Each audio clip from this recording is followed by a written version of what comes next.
তাহলে পরিবেশটা একটু নষ্ট হয়ে যায়। আমাকে একটু সহযোগিতা করতে হবে চুপ থেকে। বয়ান শোনারও আদব আছে, করারও আদব আছে। কথা ইখলাসের সাথে বলতে হবে, আল্লাহর সন্তুষ্টির জন্য বলতে হবে এবং আমলের নিয়তে বলতে হবে। শ্রোতাদের জন্য করণীয় হলো এই তিনটা তো আছেই, পাশাপাশি দিলের কানে শুনতে হবে, চোখ দিয়া দেখতে হবে, অন্তর দিয়া অনুধাবন করতে হবে। এই কথাটা আল্লাহ তাআলা কোরআনে বলছে, ইন্নাস সামআ ওয়াল বাসারা ওয়াল ফুআদা কুল্লু উলাইকা কানা আনহু মাসউলা। আল্লাহ বলেন কিয়ামতের ময়দানে আমি তিনটা অঙ্গকে রিমান্ড দেব, জিজ্ঞাসা করব। আমি এক নম্বরে জিজ্ঞাসা করব কানকে। এই কান, এই শ্রবণ শক্তিকে আল্লাহ তাআলা জিজ্ঞাসা করবে যে তোকে কি শ্রবণ করার জন্য তৈরি করেছিলাম আর শুনছস কি? সারাদিন খালি গান শুনছস, নাকি নারীর কথা শুনছস, না গীবত শুনছস, না পরনিন্দা, মানুষের অন্যায় অপরাধের কথাগুলো শুনছস, না খোদার কোরআন শুনছস? এই কানকে যিনি জিজ্ঞাসা করবেন তিনি কে? আল্লাহ। অতএব কানকে সঠিক পথে পরিচালনা করার দরকার আছে না নাই? আছে। দুই নম্বর আল্লাহ তাআলা ওয়াল বাসর, এই চোখ, চক্ষুদ্বয়কে আল্লাহ তাআলা জিজ্ঞাসা করবে কি দেখার জন্য বানাইছিলাম আর দেখছস কি? সারাদিন খালি টিভির দিকেই তাকায় রইছস, না নারীর দিকে তাকিয়েছিলি, না অন্যের সম্পদ দেখা তোর ভিতরে লোভ জাগাইছস? এই সম্পর্কেও যিনি জিজ্ঞাসা করবেন তিনি কে? আল্লাহ। নাকি আল্লাহ পারবে না? কথা বলেন, এই ক্ষমতা আল্লাহর আছে না নাই? ওয়াল ফুআদ, এই অন্তর, কি পরিকল্পনা করছে যেটার ভিতরে? ষড়যন্ত্র করার পরিকল্পনা, নাশকতার পরিকল্পনা, বিশৃঙ্খলার পরিকল্পনা? তোর ভিতরে কি লুকোচুরি খেলে? ইয়ালামু খাইনাতাল আয়ুনি ওয়া মা তুখফিস সুদূর। এই অন্তরে তোর কি লুকায়, এই খবর যিনি জানেন তিনি কে? আল্লাহ। এই জন্য অন্তরটাকে আল্লাহ রিমান্ড দিয়া জিজ্ঞাসা করবে। এই জন্য জাহান্নামীকে আল্লাহ যখন শাস্তি দিবে, আগে ওর কাপড়ে আগুন লাগাবে না, কথা ক্লিয়ার বুঝবেন। ওর পশমে আগুন লাগবে না। দুনিয়াতে আগুন লাগলে দেখবেন হালকা পাতলা জিনিস আগে পোড়ায় না পরে পোড়ায়? হ্যাঁ, আগে নরম নরম হালকা পাতলা দিয়ে আগে পড়ে, পরে কি ভারী জিনিস পরে। কিন্তু খোদার জাহান্নামের আগুন আল্লাহ আপনার কাপড়ে লাগাবে না, আপনার চুল আগে পোড়াবে না, চামড়া আগে পোড়াবে না। খোলেন তাফসির খোলেন, আল্লাহ তাআলা সর্বপ্রথম আগুনটা বের করবে এই কলবের ভিতর থেকে।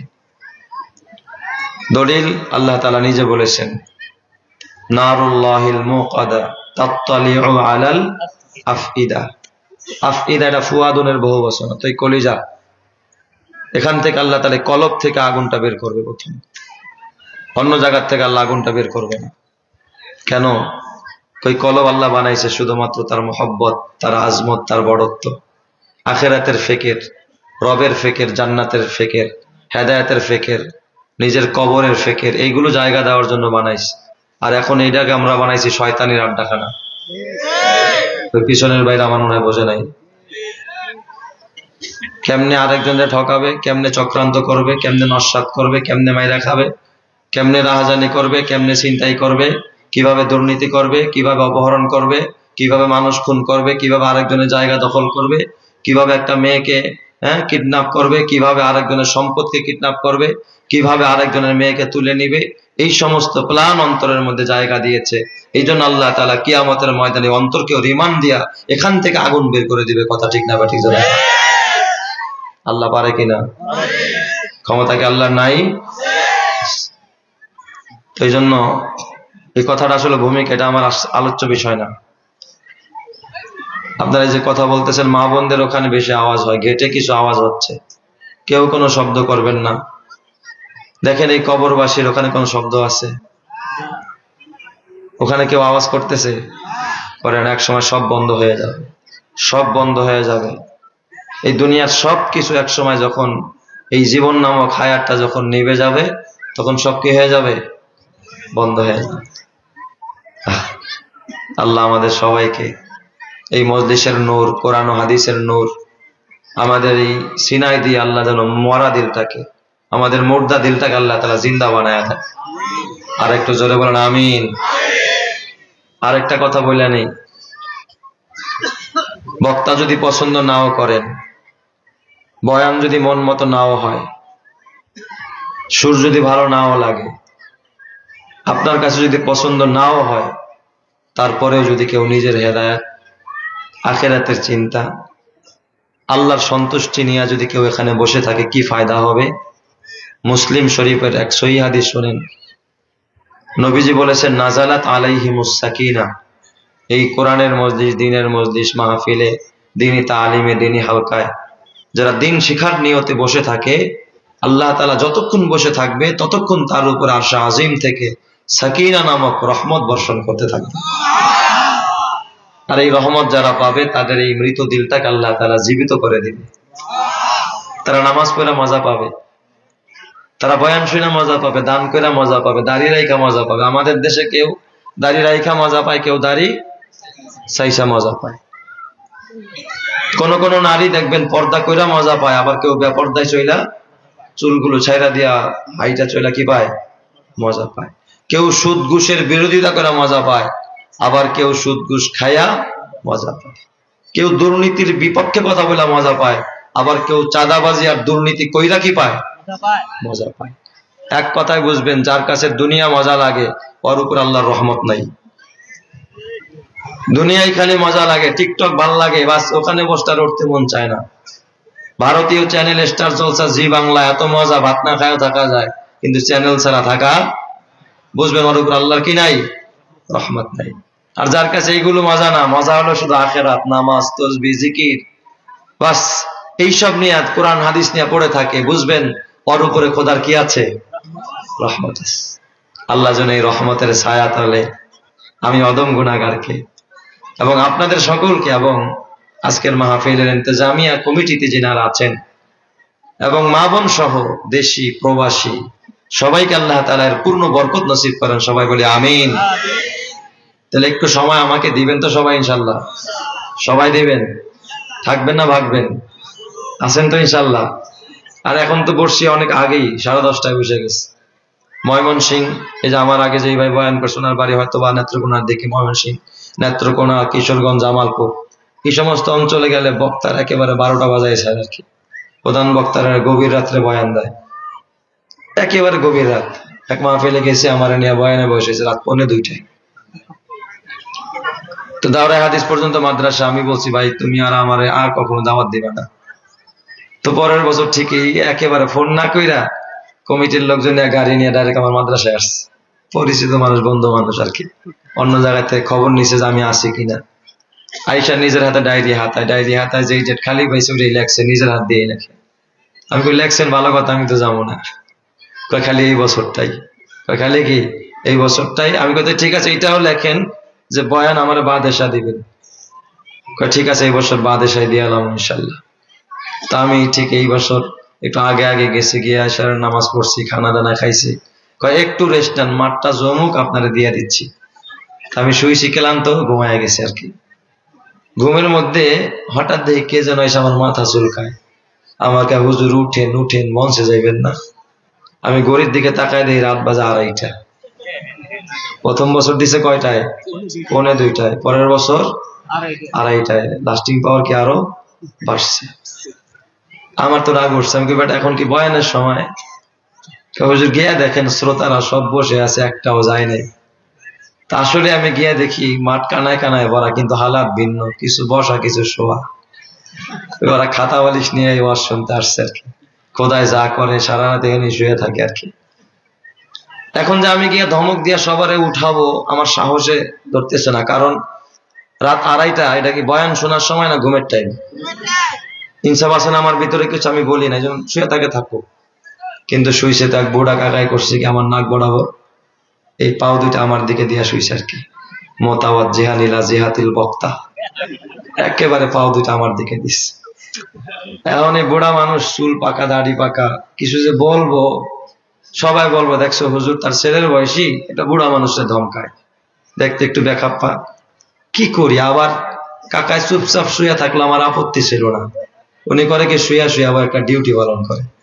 কিছুক্ষণ পরে এমনি পাও না আছে, আর পাও দিয়ে আমার ঠাটা দেয়। এখন আমি চিন্তা করি আমি কি ওয়াজ করবো না চাচার পাওনা চানি দেখবো, এইটা বন্ধ না করলে তো ওয়াজ করা যাইব না। কি করি? তো আল্লাহর কি মর্জি, কিছুক্ষণ পর দেখি চাচার মনে হয় এক নাতি হবে আর কি, বাদাম খাইতে খাইতে সাইড দিয়ে আইসা দাদার কাছে বসছে। আর বাচ্চাদের একটা স্বভাব দেখবেন, বুড়ারা যা করে বাচ্চারাও তাই করে। ও কেবল পাও টান করছে, পজিশন নিস আর কি, শুইব আল্লাহুম্মা বিসমিকা, মানে আমু তো আর কইতে পারে না আর কি।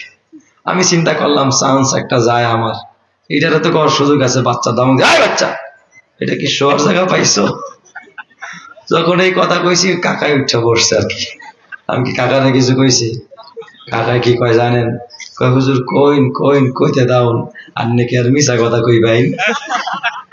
হুজুর ওয়াজ করতে আইছেন, ওয়াজ কইরা যান, আমরা হইতে থাকি না পয়সা থাকি, রান্নের দেওয়ার দরকারটা কি?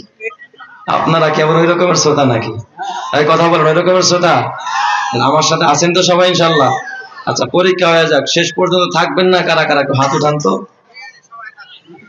আসলে ওই যে কয়েকজন আছে আর কি, ও বুঝে নাই, নতুন আর কি না? আচ্ছা, নতুন শ্রোতা আর কি, বুঝতে পারেনি। আচ্ছা, বুঝা শুনে একটু হাত উঠান তো।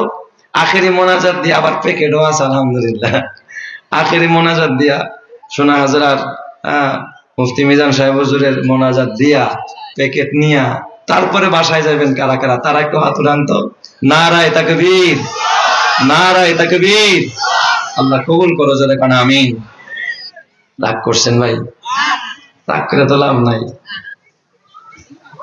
আল্লাহ, আমি আপনাদের খেদমতে কোরআনুল কারীমের সূরাতুল হাসর, সূরার নাম কি?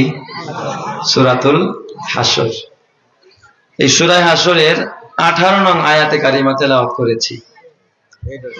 বিশ্ব নবীর পবিত্র জবান মিশ্রিত এক টুকরা দুই টুকরা হাদিস বরকতের নিয়তে তেলাওয়াত করেছি।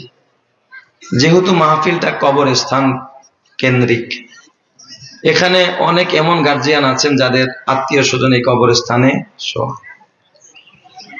আমার আগে যিনি আলোচনা করতেছিলেন উনি এই প্রসঙ্গটাই শুরু করেছিলেন, হয়তো শেষ করতে পারেননি। ওনার অসমাপ্ত কথাগুলো বলে এরপর আমি আমার কর্তৃপক্ষের দেওয়া যে বিষয়, সে বিষয়ে আমি কথা বলবো ইনশাআল্লাহ।